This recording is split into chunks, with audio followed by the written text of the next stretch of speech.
20 ফেব্রুয়ারি রাতের দৃশ্য। বন্ধু আমার ঢাকা মেডিকেল কলেজ হাসপাতালের ইমার্জেন্সি ওয়ার্ডে ভর্তি।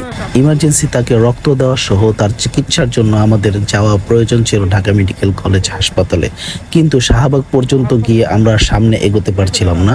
পুলিশ সহ বিভিন্ন লোকেরা আমাদেরকে বাধা দিয়ে দিচ্ছিল এবং এভাবেই ব্যারিকেড দিয়ে রেখেছিল। কিন্তু অনেক অনুনয় বিনয় করে তাদের রিকোয়েস্ট করে শাহবাগ থেকে ঢাকা মেডিকেলের দিকে ঢুকেছি এবং কিছু দূর আসার পর আবারও আমরা একটি বাধার মুখোমুখি হলাম। সেখানেও এভাবে ব্যারিকেড দিয়ে রেখেছে এবং আমাদেরকে ঢুকতে দিচ্ছিল না। ওই বাধা পেরিয়েও, ওই ব্যারিকেড পেরিয়েও আমরা অনেক রিকোয়েস্ট করে ভিতরে ঢুকেছি। ঢোকার পর শহীদ মিনারের সামনে এসে আবারও এই বাধার মুখোমুখি হয়েছি এবং এই ব্যারিকেড আমাদেরকে কোনোভাবেই পার হতে দিচ্ছিল না। সেদিকে আমাদেরকে ইমার্জেন্সিভাবেই হাসপাতালে পৌঁছানোর প্রয়োজন ছিল।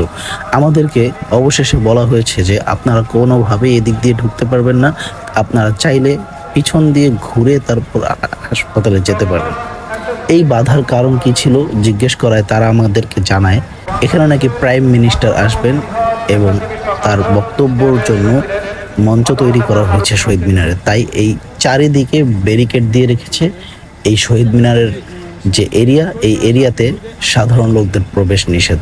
সাধারণ লোক তো দূরের কথা, এখান দিয়ে কোনো অ্যাম্বুলেন্স পর্যন্ত যেতে দেওয়া হচ্ছে না, এমনভাবে ব্যারিকেড দেওয়া হয়েছে এবং এক একটা ব্যারিকেডের মধ্যে 20-25 জন করে পুলিশ দাঁড় করিয়ে দেওয়া হয়েছে। কোনোভাবে এই ব্যারিকেড পেরিয়ে ওই পারে যাওয়া আমাদের পক্ষে সম্ভব নয়। আমি জানতে চাই, প্রাইম মিনিস্টারের আগমনের কারণে এই যে জনভোগান্তির যে একটি আয়োজন করা হয়েছে, এটি কি আসলে সঠিক পদক্ষেপ গ্রহণ করা হয়েছে?